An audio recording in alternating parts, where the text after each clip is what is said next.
nós vamos ver o nosso estudo de hoje. No final, vamos fazer os pedidos ao final.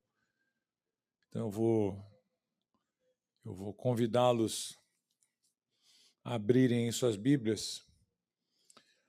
O texto de hoje, estamos em Atos, capítulo 16. Hoje nós vamos ler no verso 19. Vamos lá?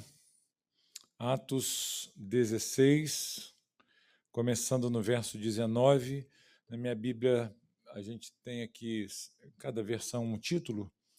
Aqui está: Paulo e Silas são açoitados e presos. É a sequência do que a gente vem estudando, né? Podemos ler? Diz assim: quando os donos da jovem viram que se havia desfeito a esperança do lucro, agarraram Paulo e Silas e os arrastaram à praça, à presença das autoridades, e levando-os aos magistrados, disseram: estes homens, sendo judeus, perturbam a nossa cidade, propagando costumes que não podemos aceitar nem praticar porque somos romanos. Então a multidão se levantou unida contra eles e os magistrados, rasgando-lhes as roupas, mandaram açoitá-los com varas. E depois de lhes darem muitos açoites, os lançaram na prisão, ordenando ao carcereiro que os guardasse com toda a segurança. Este, recebendo tal ordem, levou-os para o cárcere interior e prendeu os pés deles no tronco. Por volta da meia-noite, Paulo e Silas oravam e cantavam louvores a Deus, e os demais companheiros de prisão escutavam. De repente sobreveio tamanho terremoto que sacudiu os alicerces da prisão, todas as portas se abriram e as correntes de todos os presos se soltaram. Até aqui, queridos, a nossa leitura de hoje.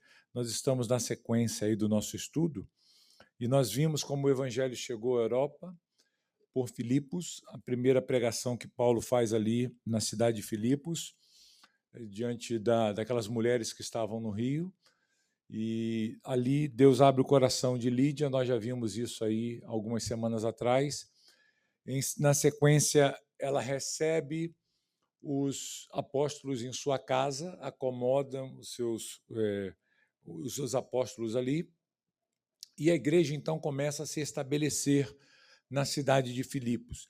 E eu disse para os irmãos, no último estudo que a gente fez aqui, que o que Lucas está fazendo é ampliar a nossa visão a respeito desse trabalho ministerial de Paulo ali naquela cidade. Ele começa com uma mulher, começa com Lídia, e a partir de Lídia ele vai ampliando o alcance do evangelho para toda a cidade. Nós veremos aqui que não apenas Lídia e a sua família, mas outras pessoas se converterão em Filipos, e isso vai ser visto ao longo da nossa sequência de estudos aqui com os irmãos. Bem, como a gente sempre faz, cada semana a gente procura dividir o nosso estudo em alguns blocos para que os irmãos possam entender melhor o texto, a passagem, né? Compreender melhor o nosso estudo. E, mais uma vez, eu fiz aqui uma divisão para o nosso estudo de hoje. Os irmãos que gostam de anotar essas divisões, eu vou enunciar aqui os pontos e que nós veremos hoje. Se tudo correr bem, nós encerraremos, né, essa passagem toda hoje aqui. E os irmãos vão acompanhando na sequência. Bem, então a primeira divisão aí, não sei se o Otávio quer anotar aí na tela também para colocar, pode fazer, se quiser ficar à vontade para trabalhar também com visual aí, fica à vontade. Então, diz assim, o primeiro ponto do nosso estudo é: o mundo reage com violência quando os seus interesses são ameaçados. Esse é o primeiro ponto que nós vamos olhar aqui hoje. E essa declaração aqui, esse enunciado, ele está consubstanciado aqui nos versos 19 a 21. O mundo reage com violência quando seus interesses são ameaçados. Pegaram aí? Podemos ir para o segundo ponto, segundo enunciado aqui do nosso estudo. A fidelidade do cristão pode resultar em sofrimento injusto. A fidelidade do cristão ou dos ministros, se os irmãos quiserem usar a linguagem mais apropriada aqui para o texto, né? pode resultar em sofrimento injusto. Nos versos 22 a 24, nós olharemos esses versículos aqui, sustentando essa declaração. E a terceira divisão, ela expressa a seguinte declaração: o crente fiel, ele transforma sofrimento em adoração. Em adoração. Essa é a terceira divisão, verso 25. E, por último, Deus age soberanamente no momento certo. Deus age soberanamente no momento certo, é o verso 26. Então, hoje ficou uma divisão um pouquinho maior, né? Geralmente a gente faz aqui a divisão em 3 pontos para facilitar o nosso estudo, mas eu achei bem nós olharmos essas 4 divisões, e a última é mais uma aplicação final, uma conclusão, um fechamento do estudo em si, né? Então, vamos olhar para o texto bíblico, vamos voltar ao texto bíblico, que essa primeira proposição, queridos, apresenta o evangelho ameaçando os interesses que estavam presentes ali naquela cidade. Vamos ler aí de novo os versos 19 a 21, para que nós possamos ter um entendimento melhor a respeito desse trecho. Vamos lá, verso 19 ao 21. Está na tela também, quem tiver sem Bíblia pode acompanhar. Quando os donos da jovem viram que se havia desfeito a esperança do lucro, agarraram Paulo e Silas e os arrastaram para a praça à presença das autoridades. E, levando-os aos magistrados, disseram: estes homens, sendo judeus, perturbam a nossa cidade, propagando costumes que não podemos aceitar nem praticar, porque somos romanos. Então, vejam aqui, meus irmãos, como que a história se inicia, como ela se desenvolve, na verdade, né? A partir da conversão de Lídia, da sua família e da jovem que nós vimos na semana passada, que adivinhava e dava lucro ali para os seus senhores. Ela era uma jovem escravizada duplamente, nós vimos isso na semana passada também. Tanto possuída por demônios, espíritos que praticavam ali a adivinhação, mas ela também tinha senhores sobre ela, que, dominando a sua vida, ganhavam, né? Enriqueciam com as suas adivinhações. E nós explicamos para vocês como isso era fácil em Filipos, né? Uma cidade romana, uma colônia romana, onde isso era um costume muito praticado ali com aquelas pessoas da cidade. E agora, queridos, o texto vai nos mostrar que há uma reação. Nós encerramos na semana passada mostrando como o evangelho, a pregação do evangelho e a autoridade dessa pregação aplicada ali por Paulo na expulsão daqueles demônios, produziu a libertação daquela jovem. E a consequência agora aparece. A consequência vai surgir aqui e nós vamos ver uma cidade inteira reagindo de forma violenta diante do que havia acontecido ali com aquela jovem, né? E a pergunta que fica aqui para nós, irmãos, é: o que é que provocou essa revolta? O que os irmãos acham? O que será que provocou essa revolta total na cidade? Foi um movimento que aconteceu ali muito forte, muito intenso, né? Toda a cidade. Começa com alguns, mas ao final está a cidade inteira envolvida, as autoridades envolvidas. O que será que despertou essa revolta? Com o que eles estavam preocupados? Bem, os irmãos devem perceber aqui que o que gera essa revolta no coração daqueles habitantes da cidade de Filipos não foi uma falsa doutrina, ok? Paulo e Silas não estavam pregando uma mensagem mentirosa, enganadora. Eles não estão aqui, portanto, alegando que a doutrina pregada por eles é uma doutrina falsa. Nem tampouco, irmãos, eles são acusados aqui de blasfêmia. Não há nenhuma menção aqui deles estarem blasfemando. As acusações que são trazidas aqui contra os apóstolos, elas são de ordem religiosa, de fato. Não é o ponto que eles trazem aqui. Mas os motivos são outros. Qual era o motivo aqui? Era a questão financeira. É o motivo econômico, né? O ponto aqui não era a falsa doutrina, o ponto aqui não era uma blasfêmia, mas foi a perda financeira. As pessoas perderam o rendimento, principalmente os donos, né, os senhores daquela jovem, porque eles, de alguma forma, lucravam muito. E percebendo que já não há mais lucro, que já não há mais sustento a partir dali, porque ela não consegue mais adivinhar nada, né? O demônio saiu, e agora o que a gente faz? Então, eles começam a mobilizar as pessoas ao seu redor, e eles começam a espalhar uma revolta entre as pessoas contra os apóstolos de Cristo Jesus. E é impressionante, queridos, porque eles, embora eles usem o argumento religioso aqui, falando ali, são judeus, e eu expliquei para os irmãos aqui já nos outros estudos, que naquela cidade não havia nenhuma sinagoga judaica, era um povo bem pagão mesmo, ou envolvido com os costumes romanos, e eles usam isso, né? Nós somos romanos, nós servimos a religião de César.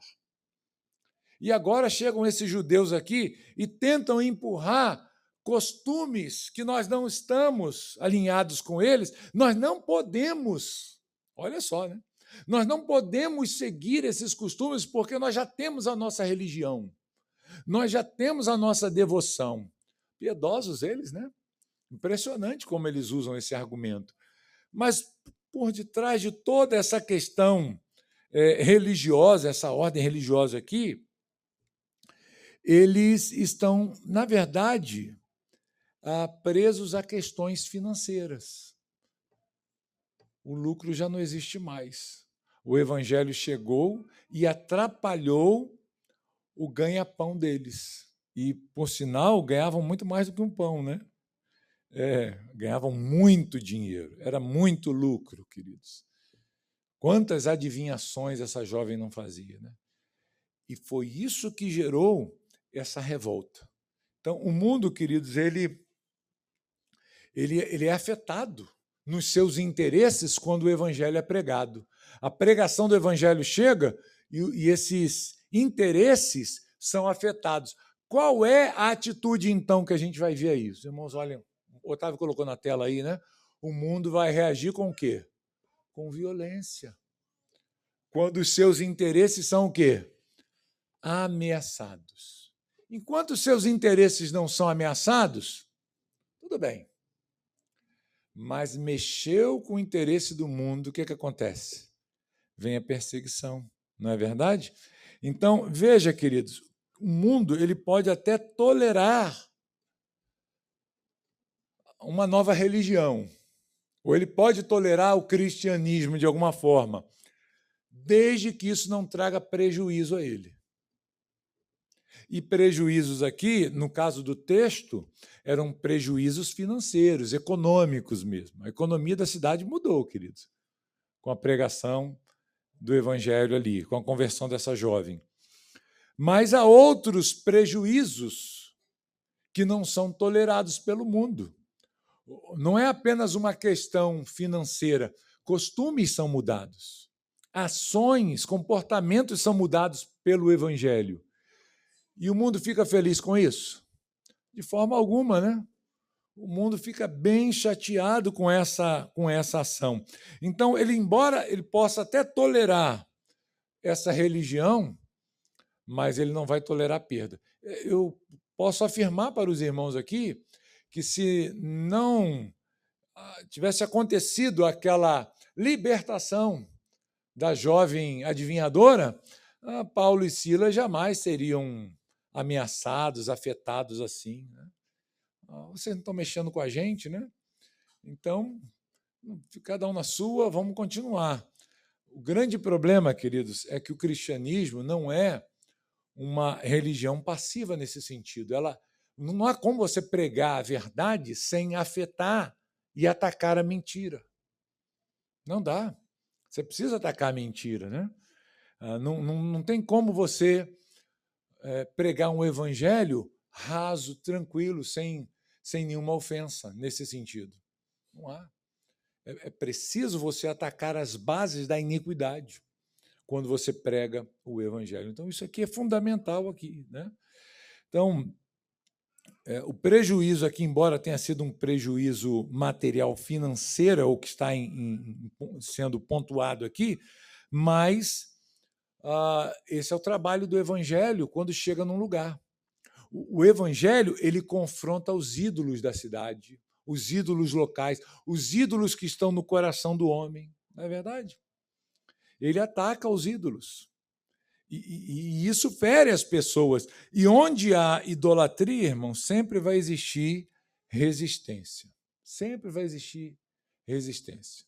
Todo idólatra, quando ele é confrontado com o evangelho, ele se sente fortemente atacado e ele reage. E ele reage como? Com muita violência. Se pudesse, ele daria um fim. Nós estamos olhando aqui as igrejas perseguidas, né? E isso acontece muito na religião islâmica. Ele não tolera, ele mata mesmo, né? O islâmico ele faz isso. O muçulmano ele ataca nesse ponto de ceifar a vida da pessoa mesmo. Então sempre haverá essa resistência, né? Quando Cristo aqui entrou nessa cidade de Filipos, mexeu no bolso daquelas pessoas, mexeu na honra daquelas pessoas que eram tidas como pessoas importantes, mexeu com o poder que elas exerciam. E aí surgem o quê? Essas reações violentas. Os irmãos percebem aqui que são ações terríveis contra os apóstolos de Cristo e injustificadas, na verdade, né?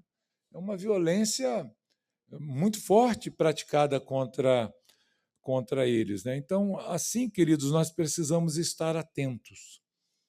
Nós não podemos imaginar que a simples pregação do Evangelho não pode trazer reações violentas contra a nossa vida. Embora nós vivamos num país livre, com liberdade para nós pregarmos o Evangelho, mas as pessoas vão se sentir afetadas e elas vão atacar. E, às vezes, até com violência, né? Então, por quê? Porque elas não querem se sujeitar ao senhorio de Cristo, elas querem ficar presas aos seus erros, aos seus pecados, né? E a pergunta que a gente precisa fazer é: será que eu estou disposto a isso? A enfrentar essa oposição? Eu tenho certeza, irmãos, que quando Paulo via aquela jovem adivinhando, ele já sabia que aquilo era um demônio. E ele sabia que, ao expulsar aquele demônio, isso iria atrair problemas, porque ela era uma jovem escrava e que dava lucros. E ele estava ciente de que isso iria acontecer. Então, às vezes, né, nós precisamos ter essa coragem de pregar o evangelho sabendo que as consequências serão, muitas das vezes, perigosas, né, ameaçadoras e ofensivas, né, como aconteceu aqui. Os irmãos, se olharem aí para o texto, verão essa realidade sendo apresentada aqui. Então, gente, quando esses interesses são ameaçados, a reação ou as reações costumam, geralmente, ultrapassar o que é chamado de razoável, a tolerância, né? E aqui foi. Aqui eles falaram, não, vamos fazer algo aqui para acabar com esses homens. E aqui nós entramos nessa segunda declaração aí, os versos 22 a 24, que a fidelidade do cristão pode resultar em sofrimento injusto. Isso aqui foi um sofrimento terrível que os apóstolos passaram, né? Vamos ver o que Lucas, mais uma vez, ele narra aí. Olha qual a reação que a população teve. Então, a multidão agora já não era mais, irmãos, não era apenas os servos, ou, perdão, os senhores daquela jovem que estavam, né, perdendo. Eles influenciaram as pessoas. E agora, as multidões já estão envolvidas em tudo aquilo ali. E olha como que a multidão age, sendo levada, né, sendo conduzida assim. Então a multidão se levantou unida contra eles. E os magistrados, rasgando-lhes as roupas, mandaram açoitá-los com varas. Então é uma punição muito forte, né, que eles enfrentam. E aqui, sem ao menos serem julgados. Ok? Nós não estamos falando de um julgamento justo ali, mas é algo assim, levado pelo momento, né? E depois de lhes darem muitos açoites, os lançaram na prisão, ordenando ao carcereiro que os guardasse com toda a segurança, rigidez máxima. Este, recebendo tal ordem, levou-os para o cárcere interior e prendeu os pés deles no tronco. Olha a barbaridade aqui sendo praticada, né? Pergunta: esse julgamento aqui, ele foi justo ou ele foi emocional? O que os irmãos acham? Está na cara, né? Está claro isso aqui. Eles conseguiram manipular as multidões. Com o discurso certo, você consegue agitar uma multidão. Você consegue influenciar as pessoas. Então, não há um julgamento formal que dirá justo. É tudo levado pela emoção, pelo calor do momento, né? As pessoas são influenciadas, são atacadas, são despertadas nos seus ânimos e praticam essa barbaridade aqui. A multidão, então, os irmãos percebem essa progressão que Lucas vai mostrando aqui no texto, né? Ela é agitada, as autoridades, elas cedem à pressão popular, não é isso que mostra o texto aí? As autoridades se sentiram acuadas, né? Pressionadas, e falaram assim: bem, vamos satisfazer essa multidão com o que eles estão pedindo, né? E aí há o castigo público. Publicamente eles são açoitados, são despidos das suas roupas e levam varadas, né? Paulo vai citar isso, né, aos Coríntios, que ele fala que ele foi fustigado com varas. Era um sofrimento muito grande isso aqui, né? E ainda por cima, eles são condenados com a prisão máxima, o pior tipo de prisão. Foram colocados, entregues ao carcereiro, colocou numa prisão mais profunda, no lugar mais seguro, amarrados seus pés ao tronco. Olha que condição severa, irmãos, né? Que castigo, né? Injusto. E isso, queridos, eles sofrem por pregarem o evangelho de Jesus, por fazerem o bem. O cristão precisa estar pronto, queridos, a sofrer também por causa da sua fidelidade a Deus. Tudo porque eles fizeram bem. Libertaram uma jovem do seu cativeiro. Mas o mundo não vê isso, né? E a gente percebe aqui, queridos, nessa conduta tanto do povo, da multidão, dos senhores e das autoridades, parece até que eles estão fazendo a coisa certa. Moralmente parece, né, que está correto, que eles estão realmente cumprindo o que eles deveriam cumprir. Olha, nós somos um povo diferente dos judeus, não temos nada a ver com eles, nós temos nossas religiões, nós temos o nosso culto, nós devemos lealdade ao imperador, nós temos os nossos deuses, nossos costumes, não seremos infiéis aos nossos costumes. Não há problemas em agredir esses homens e dar a eles essa punição máxima, porque o que nós estamos fazendo é válido. Como diz hoje no Brasil, é em nome da democracia. Né? Não é assim que é dito?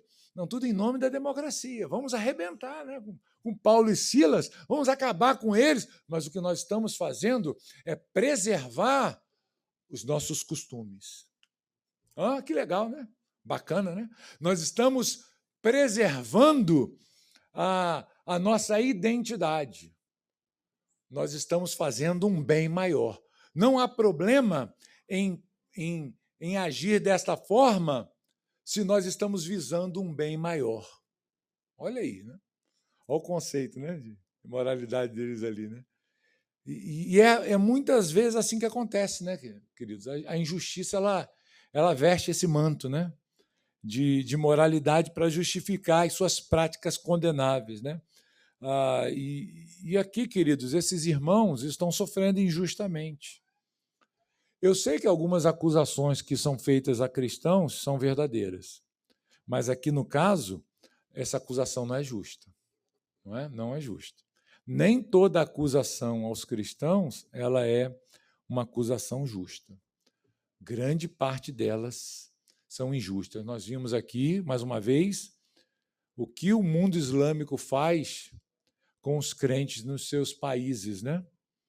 Nas suas nações, como eles inventam história, criam situações para castigar e punir e lançar sobre o crente uma culpa que ele não tem, que ele não possui. Então, o cristão deve estar preparado para isso, né? E mais, né? Como diz o enunciado aí no texto, né, na tela, a fidelidade do cristão pode resultar em quê? Sofrimento injusto. Olha, ele está sofrendo injustamente por ser fiel a Deus. Puxa vida, Deus vai permitir? Sim, irmãos. Porque Deus tem seus planos. Deus tem seus meios, seus propósitos. Nós não entendemos porque coisas ruins nos acontecem e acontecem a cristãos, como a gente vê os relatos aí, né? A gente fica, poxa, por que Deus deixa isso acontecer? Porque Deus tem propósito em tudo.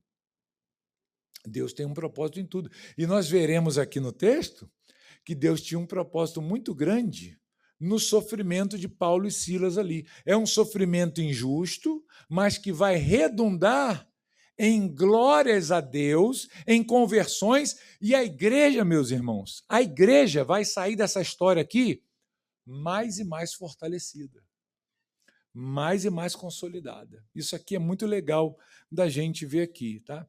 Uma coisa que a gente precisa aprender, que o sofrimento do cristão não significa o abandono do Senhor.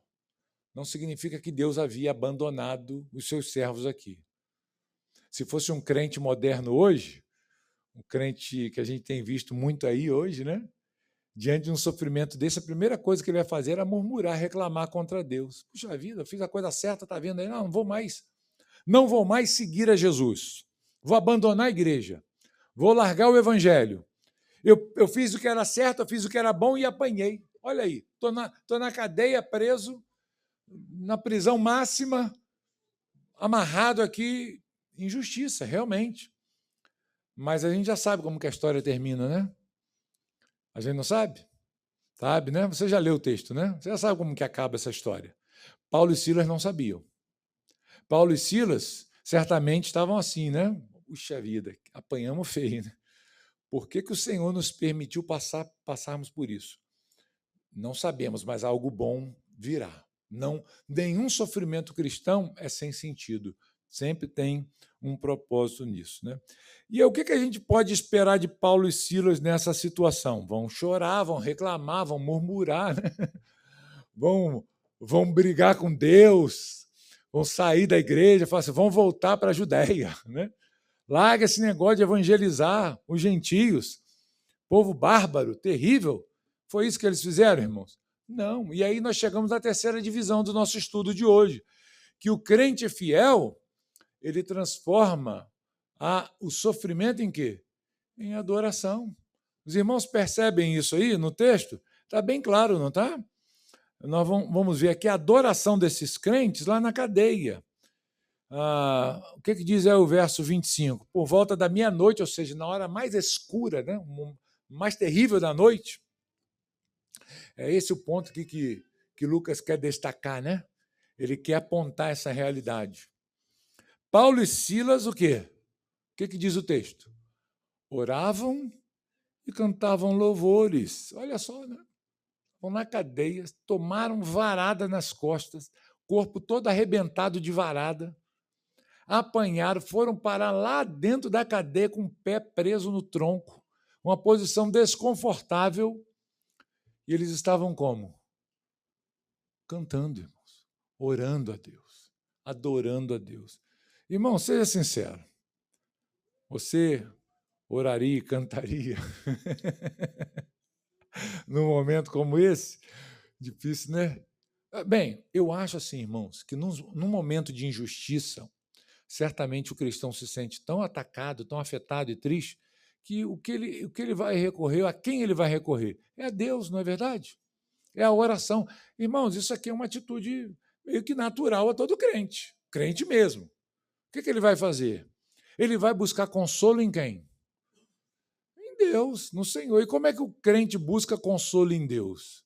Em oração, em súplica, em adoração. Ele está ali sofrendo, mas ele procura, né, glorificar a Deus ainda assim. Ele, de alguma forma, ele tenta juntar os caquinhos, né, da sua alma, e ele vai tentar ali, naquele momento de dor, de luto, de sofrimento, de angústia, de desespero, ele vai tentar cantar a Deus. Ele vai tentar fazer aquilo que a Bíblia nos manda fazer. Louve a Deus, em tudo dá graças, né? E ele vai tentar fazer isso. E Paulo e Silas fizeram isso aqui.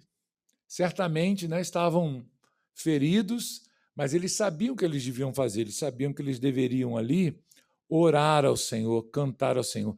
Então, é uma pergunta, né? O que é que nós faríamos nessa situação? Eu presumo que todo mundo aqui seja crente. Né? Eu presumo que nós faríamos a mesma coisa, irmãos. Por mais que a nossa mente ficasse confusa por uns momentos, né? A gente sempre fica assim. Mas certamente, como crentes verdadeiros, nós buscaríamos consolo no Senhor. Deus, eu não sei por que isso aconteceu, por que eu estou passando por isso, mas eu entrego em tuas mãos, eu sei que o Senhor sabe de todas as coisas, eu louvo ao Senhor. E a gente, né, às vezes, vai querer buscar até músicas com letras que lembram o nosso sofrimento, não é assim? A gente começa a buscar assim, tem uma música, tem um hino que fala desse tipo de sofrimento, aí começa a cantar. Isso vem mais à nossa mente, isso é normal, irmãos. Pelo menos na vida do crente, né? Veja aqui os verbos que ele usa aqui. Eles oravam, eles cantavam, e aqui Lucas diz que eles eram ouvidos, eles eram escutados. O que diz o texto aí? Que está na tela 25, né? E os demais companheiros de prisão o escutavam. Mas e Deus não escutava, não?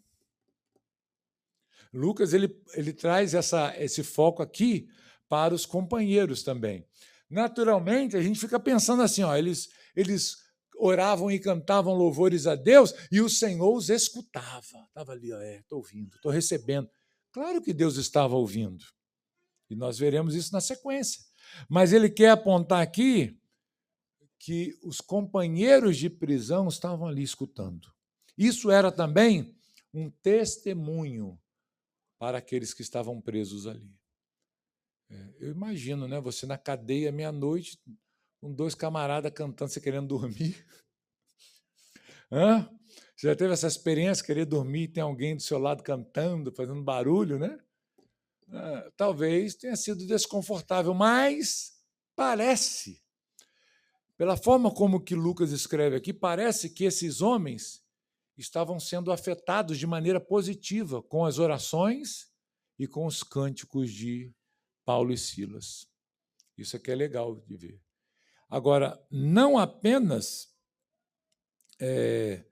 eles eram ouvidos pelos seus companheiros de prisão, mas o Senhor os ouvia também, né, em suas orações. E oração aqui fala de quê, irmãos? Fala de dependência, né? De você depender de Deus, cantar em meio ao sofrimento, fala de quê? Nos remete à confiança.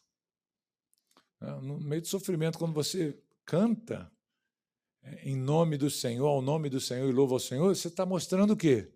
Senhor, eu confio em Ti. O que você menos espera de uma pessoa que está no desespero, no sufoco, é que ela cante. Você espera que ela grite, esperneie, faça barulho, mas cantar é uma expressão de confiança aqui, né?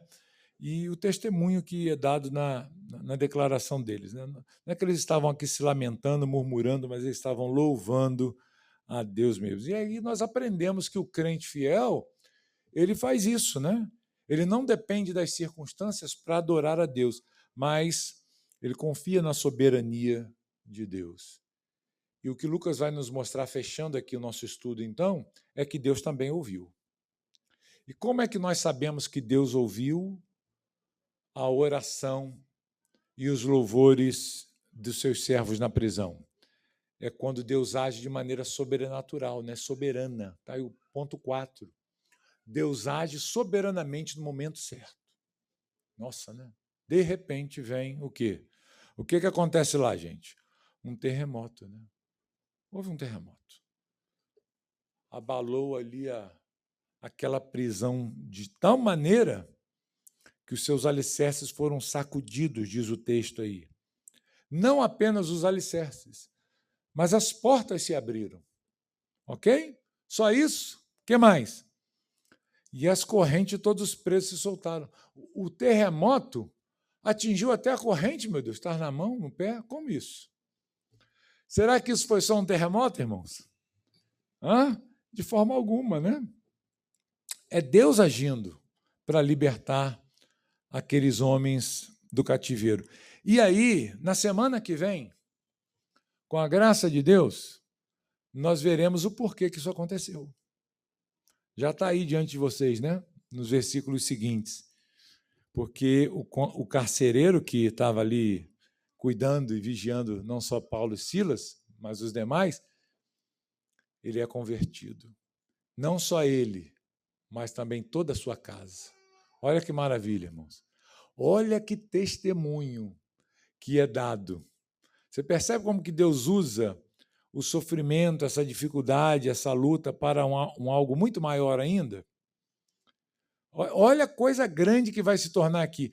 Até as autoridades que castigaram os apóstolos vão ter que se apresentar diante deles pedindo desculpas, pelo amor de Deus. Nos perdoe pelo que nós fizemos. E, a partir daí, a igreja em Filipos, ela vai desfrutar de quê? De tranquilidade, de uma certa proteção até. Porque agora ninguém mais mexe com essa igreja. E a igreja pode crescer e avançar. E realmente a igreja de Filipos foi uma igreja muito saudável. Paulo elogia os filipenses na sua carta do início ao fim. Ele fala muito bem desses irmãos em outras cartas também. Ele menciona isso. Então, Deus tem os seus propósitos em tudo. E que nós possamos, queridos, ter esse discernimento quando estivermos enfrentando momentos assim na nossa vida. Que coloquemos a nossa confiança em Deus, a nossa esperança no Senhor, sabendo que Deus tem o controle de todas as coisas. Ele age de forma soberana, na hora certa, no tempo certo, com os seus propósitos. E sempre ao final, para o benefício do seu próprio nome, para a glória do seu próprio nome. Mesmo que isso cause a nós alguns sofrimentos. Mas Jesus nunca prometeu para nós uma vida fácil nesse mundo, não é verdade? Ele diz, vocês serão odiados de todos por causa do meu nome. Que Deus nos ajude e tenhamos forças para seguirmos em frente. Amém? Alguma sugestão? Os irmãos querem tirar alguma dúvida do estudo de hoje? Tudo ok? Podemos orar então e agradecer a Deus por esse momento? Então vamos orar.